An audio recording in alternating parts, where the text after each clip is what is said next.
Hey, what's up, guys? Thank you for joining us once again. This is another edition of According to Kaz and Queen. And as always, I'm Kaz. And I'm Queen. And we want to welcome you guys out to our little podcast here. You know what I'm saying? These are conversations between a husband and wife that take place in the privacy of our own home. And it makes us laugh. It makes us think. So we share these conversations with you, for you to kind of laugh and think and comment on, and we appreciate everybody who has continued to do so. Of course, if you are watching us on YouTube, you know what to do, all right? When I put my finger right here, people that have been watching, of course, you know what to do. Just subscribe to that channel right there. Make sure that you like and comment at that YouTube channel. Of course, we appreciate everybody that's been continuing to subscribe to the page and following all of the good content on that page. And if you prefer to listen to your podcast, we are on all streaming services. We are on Spotify. We are on Apple Music, Apple Podcast, Amazon Music,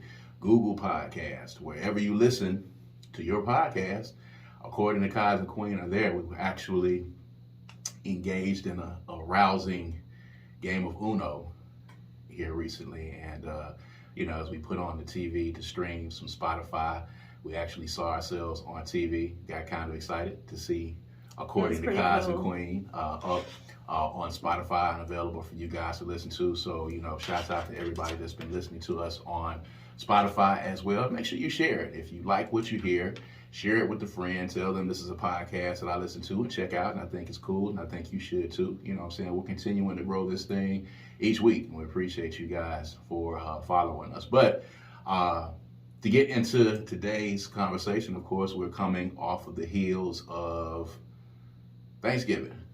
Yep. And appropriate for this particular Thanksgiving, it was a Thanksgiving of firsts for us. Mm-hmm. And, we talked about it on the last episode, of course, but, this year was the Queen's first time making the dressing on her own. This is her first time, as good of a cook as she is, and I will profess to everyone that is watching and listening right here, she is an excellent cook. I enjoy her cooking, and you should enjoy the cooking of the person that you are married to and are going to be with for the rest of your life. You should definitely enjoy their cooking, whether it be the husband or the wife. True. Because you got to eat, so it doesn't really matter who's doing the cooking. So let me just put that out there first of all. But for me, my wife's cooking is magnificent. She's always trying new things, but this year was the daunting task of making the dressing for the very first time. I was not really privy to a lot of the conversations. Apparently, you reached out to your older sister to get the recipe for the dressing. It's a very big deal for you. It was a lot of twists and turns in this story. Oh my God! Because there was some ups and downs. There was some dark moments. It was like watching a movie. It was like watching a movie. The movie was called My First Pan of Dressing. Is what the movie was called. My First Pan of Dressing, and it was some ups and downs. It was some conflict. It was some tearful moments. Oh, some God. Moments of frustration that happened. And all of that really did happen. All of that really did happen. Oh, my goodness. And the dressing came out absolutely marvelous. It was delicious. Thank you. And I'm a connoisseur of the finer dressings that are out there. I'm a canned cranberry eater myself. I found that there is a legion of us out there.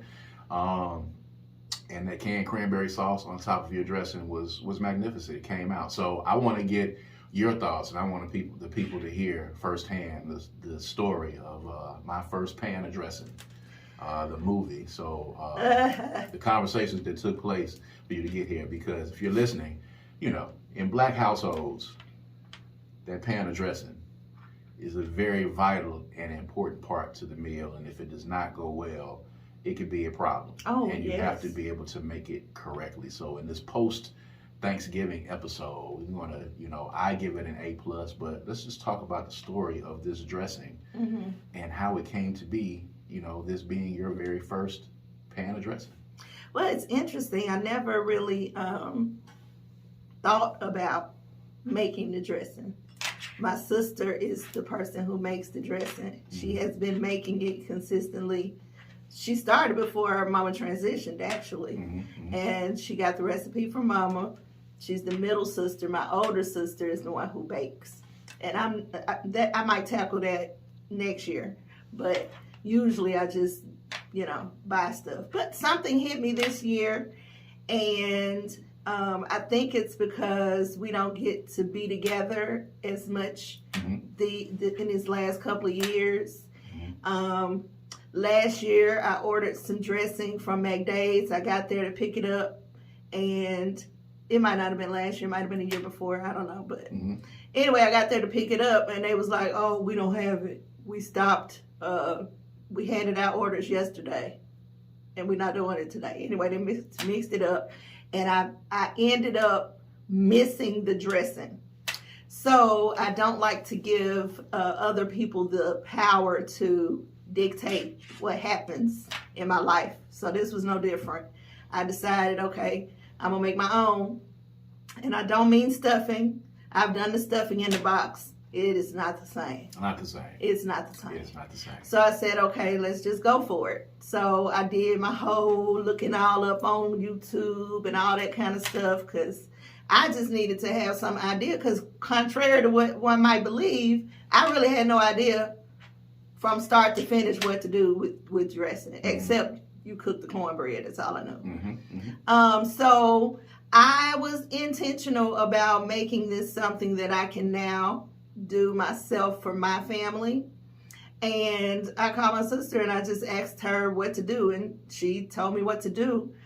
About midway through, I had some difficulty with the consistency of it. It was just I made it the night before and I put it in the refrigerator.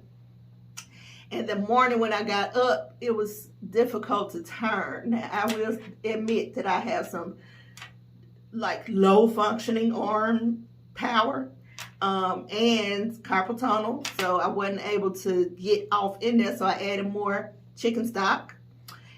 And it made it too soupy. So I ended up, the dressing had to be in the oven a little bit longer. Still wasn't doing nothing. Called my sister. Oh, complete meltdown. Like by this point, I was gonna get to that part. Down. Let's talk about, I walked up on you in the front room, and it was just like a dark cloud.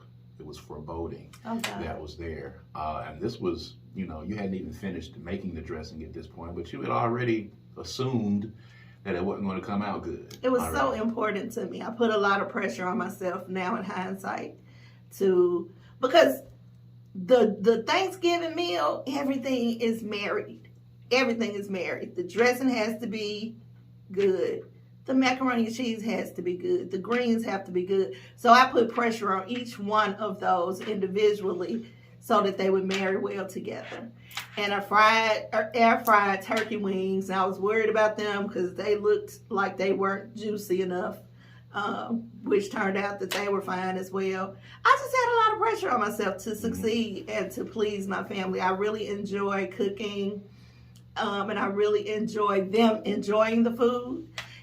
So that was that. I put that pressure on myself, and by the time everything just seemed like it was going wrong, and I had a complete meltdown, people. Like, complete meltdown, crying tears and everything. Like, I wanted to stop. I was so mad at the food that by the time it got done, I was like, I don't even want this. I don't want none of this. I called my sister. I was like, I don't even think I'm going to eat this. Or maybe it was Stephanie. I told somebody I'm not going to eat it. So anyway, it turned out great. It was delicious. Especially, when I ate, I still was tired because I was in the kitchen all that day and that night. So I was tired. I didn't want it. But when I got that second plate, my God. Those leftovers are always awesome. And then the day after, it was spectacular. Spectacular. So I pulled it off. There are some things that I'm going to make adjustments on next year because I want it to be a little bit different. My macaroni and cheese was tasty and good, but I'd like it to be a little less thick than it was this year. I thought it was delicious. As a matter of fact, instantly, my kids enjoyed the macaroni and cheese. They enjoyed it. So, yeah. And there were comments on the macaroni and cheese right off the bat. For me, you gotta really be an awful cook for me to not. That's true, baby, which makes your saying it was magnificent a little less than thrilling. Well, I mean, I wouldn't you love everything. I wouldn't have used magnificent. There are ways where you can quantify, where my level of enjoyment is. But I'm going to eat it. I'm going to tell you that. I grew up like you're going to eat what's in front of you. Well, I know it's the real deal when your legs shake. Oh, yeah. If that leg go to shaking, or I might get a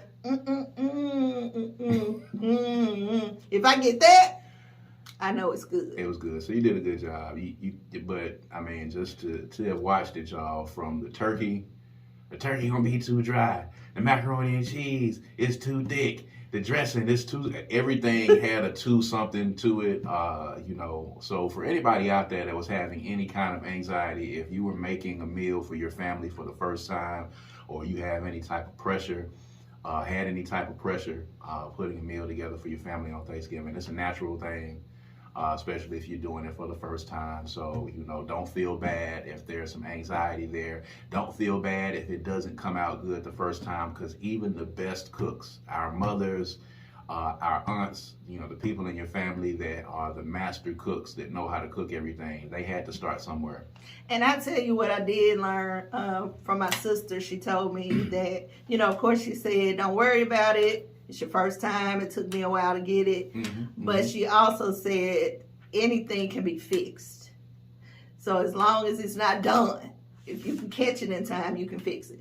Especially with the dressing. Yes. So that made me feel a little bit better. But I had her on speed dial. I was calling her. And she was doing the same thing with my nephew at the same time. So it's really good to have somebody that you can call to give you, this is my mom's recipe. So it was special to me to be able to get it to taste like mama's, the way my sister has for all these years. So that was just kind of, my thing. That was good. So, A+ on my end on the Thanksgiving dinner. I hope all of you that are listening or watching, I hope you had a great Thanksgiving with your families as well. I hope it was great. Hope the food was great. If the food was not that great, well, take a stab at it next year, or you take a stab at it for Christmas. It's another big, cooking day.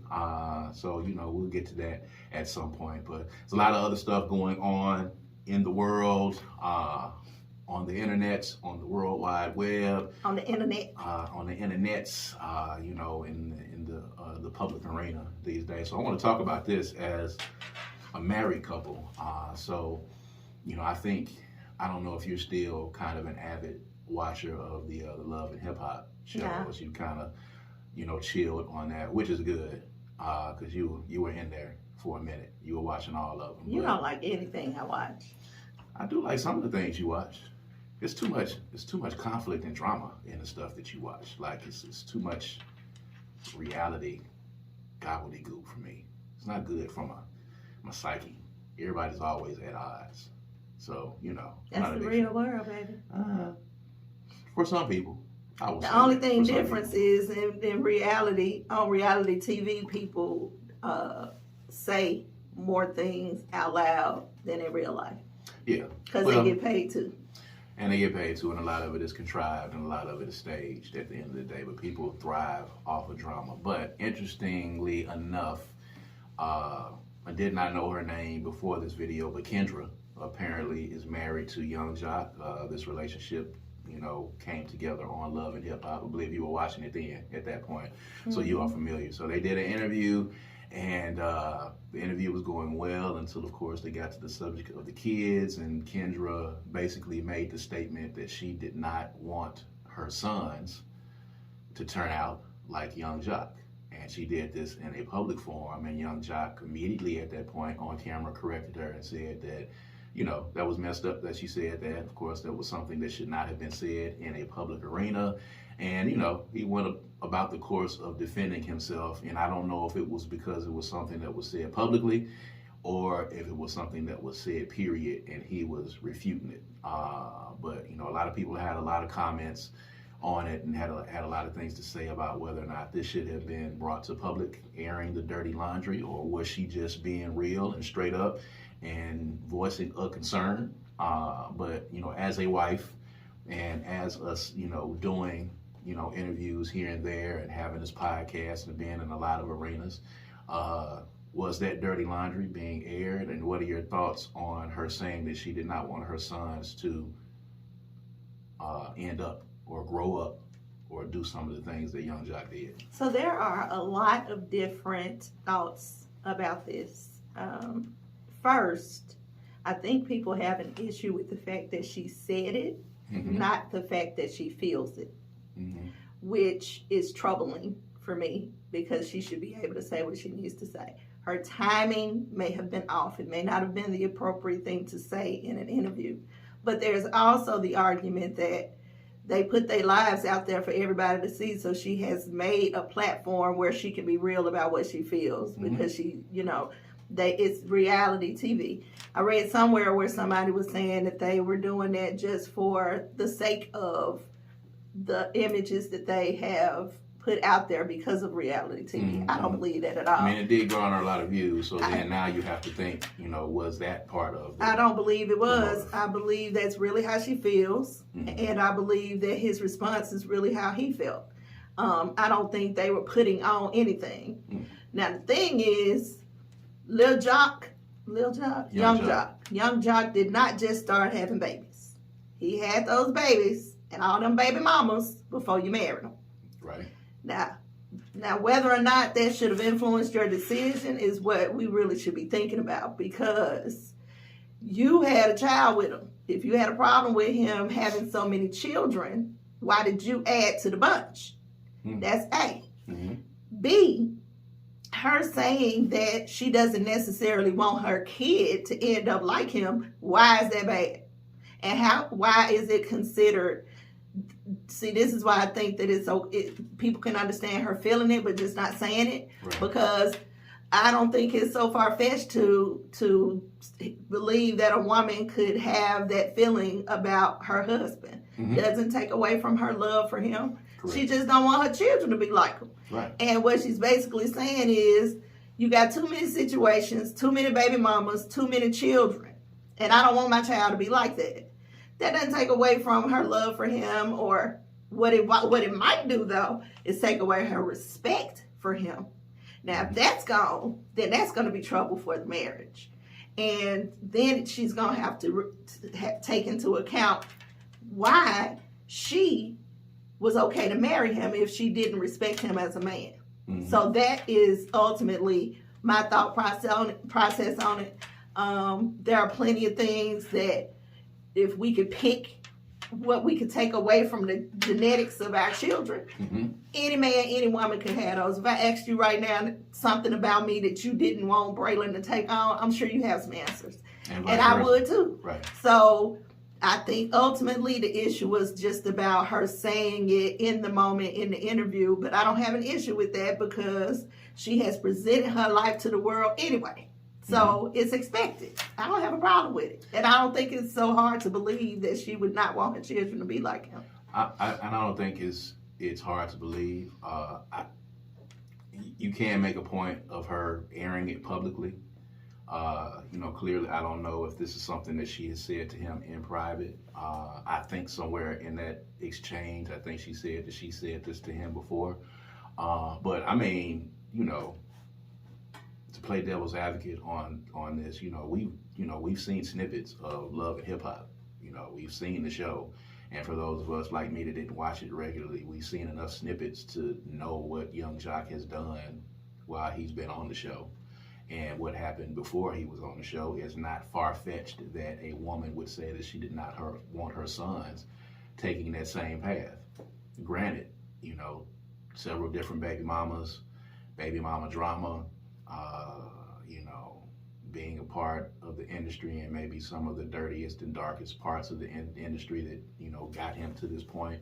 And, infidelity, whatever, all of the things that we have probably seen Joc do in snippets and pieces of him being on Love and Hip Hop, it is not outside of the realm of reality for her to not want her sons to follow that same path. Not at all. I mean, that's just the real. Whether or not you say that in a public forum, there is something to be said for that. She don't have respect for him, so public forum out the window. And if you're saying that she doesn't have respect for him, then there's the issue, of course, of what you said of why are you even with him if this is the case? Well, for some backstory, they recently did a reunion on the Love and Hip Hop, and it came out that Joc is still cheating and still. Or, there was a woman on there who had text messages he was completely inappropriate on. So this thing may be just fresh for her, and to temper her feelings at this point might have just been a huge ask for her to do because she had to do that. She was, I don't know, kind of respectful on the reunion when things was coming at her, and she kind of, probably near about the end of being able to hide, protect, all that kind of stuff. Him, So I think it was just, what's going on. She married a cheater, and she didn't want her kids to be that kind of person. And I think that's fair. And but, again, to flip the coin, you knew what you were getting into, and you married him, and you had a kid with him. And that's not to say that she is, responsible or guilty. It's still not to say that, this absolves Joc of what he has done. But, you're an adult. Maybe she believed he wouldn't do it anymore, or it was behind him. Everybody has a past, so she may have been giving him the benefit of the doubt, and now she's realizing, okay, this is who you are, and now I'm married to you. Right. So one might say that what you should have probably done was take a little more time before you said I do. Yes. And see if he could actually be somebody different.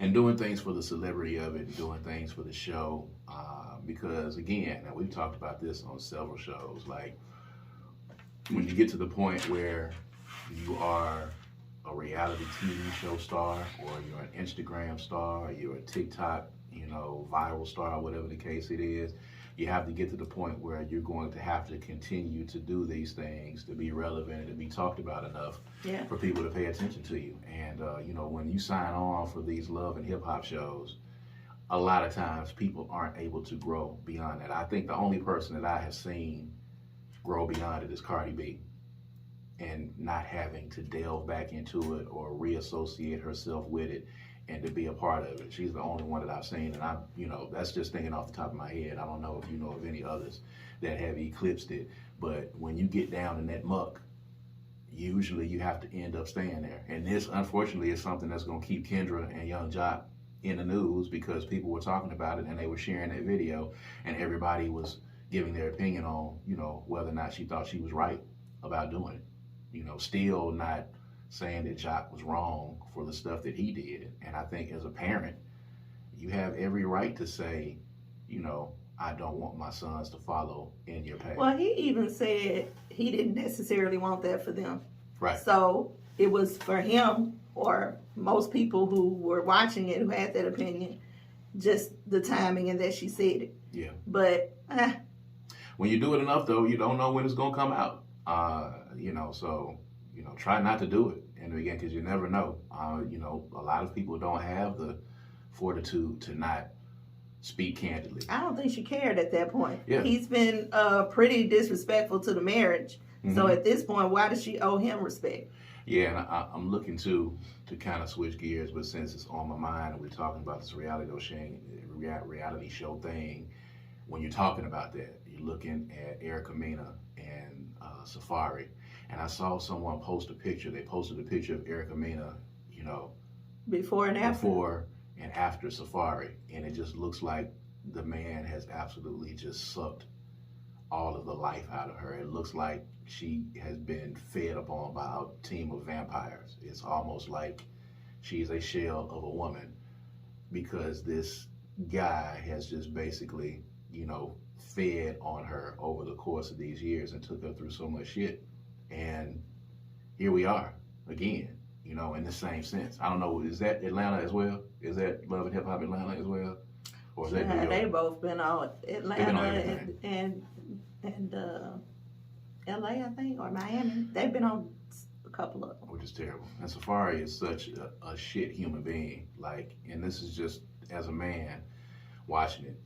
It's just been terrible to watch, what he's taken this woman through, and seeing what has happened, and from him, being, untalented, not having, any real major contributions other than the fact that he was dating Nicki Minaj at a time.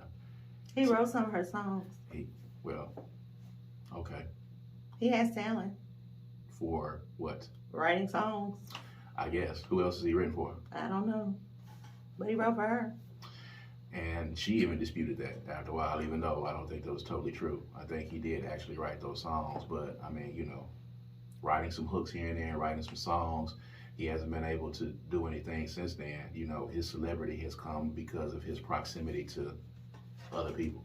And, you've seen songs. That's everybody on Love and Hip Hop. Well, I guess you're right. Otherwise, they wouldn't be on Love and Hip Hop. Particularly for him, he just particularly, irks me. Just because of, I have this thing about people. We don't know these people. We don't know what they've been through. True. Erica Mena is clearly her biggest issue with Safari is that he made her a single mom, and he knew the trauma that she had from her first kid. Mm-hmm. Well, I'm gonna be honest with you. I don't think she can righteously put all of the blame on him, because she's difficult, clearly, to deal with. So if you're not going to make changes, how do you expect him to make changes? Mm-hmm. So, and also, Safari is one of those people that's been out there. We know his story. Mm-hmm. So why did you expect him to be any different with you? Right. And so at some point, we're going to have to start taking accountability for the decisions that we make when we operate in pain. Because that's what Erica did. She married him, probably fell in love with him from a place of pain. And one day, when you do some work, you're not going to be in that same pain. So you can't put all the blame on Safari here. You can't put all the blame on Joc. Here. True. So it goes both ways. If you expect people to treat you right, you got to treat them right. And what you need to be treated right may be different. So Kendra saying I never cheated on you may not be what Joc needs to feel like he's being treated right. Mm-hmm. Treated right. Right. He may need you to, I don't know, support his career or go on this reality show with him. Whatever he needs, you got to be willing to do what he needs, just like you expect him to do what you need. Mm. So, all in all, as a married woman, what level of discretion and what level of decorum do you go to when there's issues as it relates to revealing, even if you're in the public eye somewhat, even on a small scale or a large scale? Like this podcast? Or, just at any level. Let's say from this podcast all the way up to being on Love and Hip Hop, or all the way up to being, Jay-Z and Beyonce. Beyonce kind of aired what was happening with her and Jay-Z, but she did it through an album, so to speak. She didn't say it. She didn't say it, but, what level do you go to keep the decorum? From a Beyonce standpoint to a Kendra standpoint, as a married woman, where do you think that line is? I think the line comes with the amount of tolerance the woman has, how much she can put up with. Personally, I have too much respect for our children, myself, and you to publicly berate you. I wouldn't do that even if we didn't make it. I wouldn't do that. I have one or two people now. Before my mama transitioned, she was the only person that I talked to about you. The only one. Mm. And since she's transitioned, it's really thin. I don't have a whole lot of people that I would go to have a discussion about you, because for one thing, when you make up with your partner after you done dogged them out to somebody, you look like a fool. Mm-hmm. So I learned that real early on, because my family they just wasn't going. Once it was bad, which is why I never divulged being abused. I Right. never divulged that to them because I knew I wasn't gonna leave them, and I didn't want them to treat him badly. Now that was pain. That was just pain talking, and I was in a bad place. But that lingered, and if I'm not finna leave you, ain't no need of me complaining to nobody about who you are, what you do. So now the person that I talk to about you is you. That's just me. Right. Okay. Well, there's that. Now, switching gears a little bit, and bringing up, abuse. Well, wait, you didn't talk about you. What about you? Oh, in this particular instance, I was talking about Kendra being the wife. For me, as a husband, how would you feel then about what your expectation is for? I feel like things should be handled internally. Yeah. It should never get to the point where it's being aired to the world. Now, when you sign on to be on Love and Hip Hop, you're pretty much signing on the dotted line to have everything kind of revealed. So there is a level of, there's a different level of discovery for the world when you're doing that. But, when you've decided that I want to do this because I want to get this check and I want to maintain a certain level of celebrity, then all of that comes with that contract and that check and those cameras. Your life no longer becomes your own at that point. And then in some instances, people get addicted to it, and they get so addicted to it that they have to keep doing it over and over again to get people to pay attention to them. Like, what happens when there's no more love in hip hop for Joc or for Kendra or for Safari or for any of these people? What happens when there's nothing and there's not cameras following you around, and now you're in this day and age where you have made your money and your living from being in the public eye every day? What happens at this point? People are going to start trying to do just unbelievable, ridiculous things to stay, in the public eye and to stay viral and to stay relevant. And it's a tough place to be. But, as a husband, one of the things that I think are exhibited in successful marriages is that, they keep these problems internal. We talk about some of the issues that we have. We talk about them publicly, for our, Love and Life event. We talk about some of these things, but, you don't divulge everything. They're privy to some of the conversations that we have, or either a certain level of the conversations that we have. Or you talk about what you've been and how you got through it. Right. Get to the other side before you share it. But we're in complete control of how much is divulged and what's said.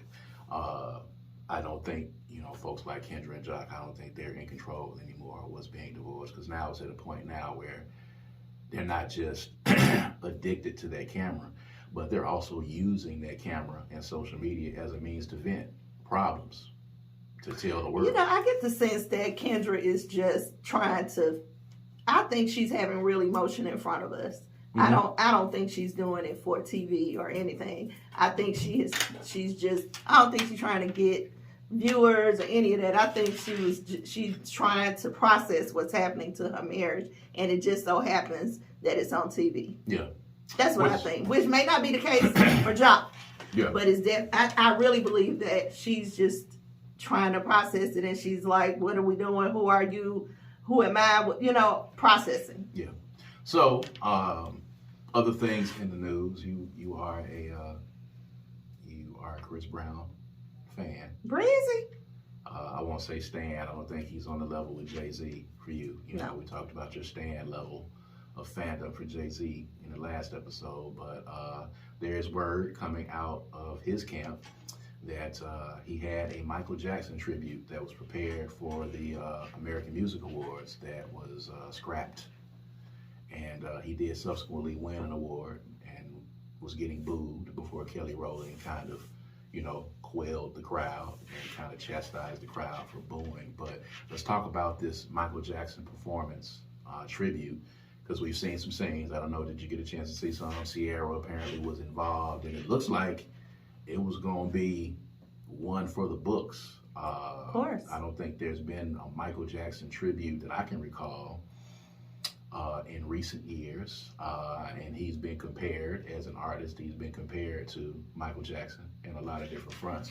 I was kind of, disappointed that we didn't get to see it, but, from what you saw, and, being a fan, of course, I'm prepared for, you just to totally, be in fan mode. But, from what you saw, what could we have expected from that Chris Brown, Michael Jackson tribute?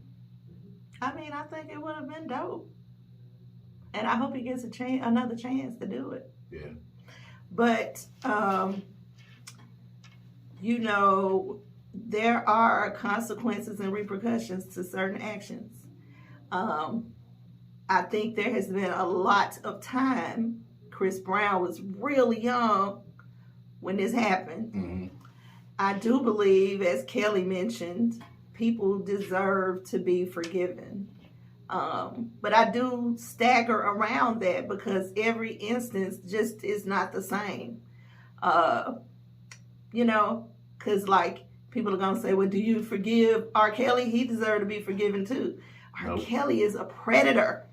Mm-hmm. There is kind of a difference between having an argument and a fight and getting too wound up. And I'm not belittling it at all. I went through it myself.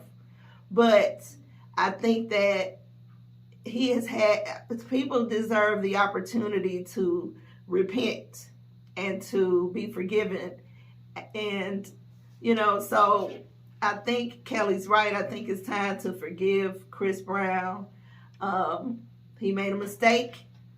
If Rihanna can forgive him, who are we to hold this over his head for the rest of his life? It wasn't right. He has been punished. And clearly, they still punishing him. So, I don't know. I'm just kind of in a place where, I want to see him do it. So, let me ask you this then. And here's the question. As a survivor of abuse, and we've talked about this, and you wrote about it in the play, and, you've had your therapeutic moments, and you've had your moments to kind of reflect and to think about it, and you talked to your son about it and me, and you've been very open and very vocal about, what happened to you in your history as, being an abused woman. Do you think at times, there is redemption for abusers ultimately? Absolutely. My abuser has worked on himself, and he has gone to therapy, I believe. He has apologized to me, which took him years to do. So I know that there was some kind of revelation that happened to him because it wasn't offered until he was ready to offer it. Mm-hmm. I forgave him before he even said, I'm sorry. And that was difficult to do. But holding on to it was harder than letting it go. Mm-hmm. And when I realized that what I've been through, so many other women have been through, and who have not been able to move past it. And I started talking about it and becoming an advocate for women, people who are abused. Mm-hmm. That helped me with my pain. Mm-hmm. And it just is more of a burden to hold that grudge. And then I began to realize that if it had not been for that abuse, I wouldn't be who I am right now. I wouldn't be as strong. I wouldn't be as confident. I wouldn't be as faithful spiritually. It built me. It helped me get to who I am. So I just decided to concentrate on the positives. And I was also able to see the pain that led him to being an abuser.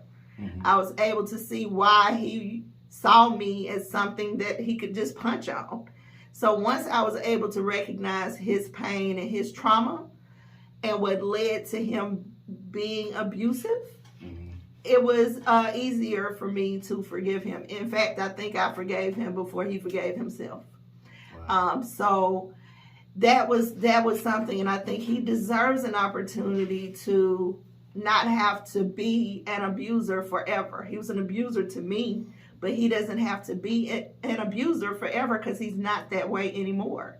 So that's my take on Chris Brown. Do you think the problem is, and I agree with you in that respect, I do think his situation is different than R. Kelly's situation, but people clearly have not gotten past it. And it could be that, you know, in conversations with him, he has never himself, you know, admitted culpability in it. He did a documentary on it. Did he? Yeah. So what happened? Did I miss that? We should go back and watch it because I didn't like store it in any central part of my memory. Mm-hmm. But there was. But he did talk about it. He was remorseful. Okay. It may not have been remorseful enough though, because when we feel the remorse, we done. We can easily, as a people, we can just turn the other cheek. I mean, like Will Smith, we was just done. Like, Will, you sorry? Okay, all right. What's next? What you doing next? Right. You know. So if they believe you, it's over. So maybe he wasn't convincing enough. I mean, I believed him, and I can see sort of a difference in his energy that he carries. Mm-hmm. But I hope he's been getting therapy. Like, that's necessary, because right. I think that whatever it was that caused him to be abusive, mm-hmm. that pain, that trauma, that has to be worked through, or it could very well happen again. I think in the larger scale, I think folks, you know, I don't think folks have seen the contrition from him that they have wanted to see. Yeah. And I think that's the problem. You know, because as forgiving as society is, you know, not talking about R. Kelly or Bill Cosby, but, you know, in the length of time or the amount of time that has passed since this incident with Rihanna has happened, and she hasn't really talked about it, and he hasn't, we still don't know all of the full details of that evening, because they were the only two people there. People are still a little salty about it. Chris Brown seems to be going on and moving on. Of course, we know Rihanna is still Rihanna. She's still doing her thing. But maybe he has not been contrite publicly enough for them to feel like, you know, we can move on. But I will say once again, and we talked about Kelly Rowland and her light on the last show, you know, I will say her actually standing up and saying, hey, we're not going to do this.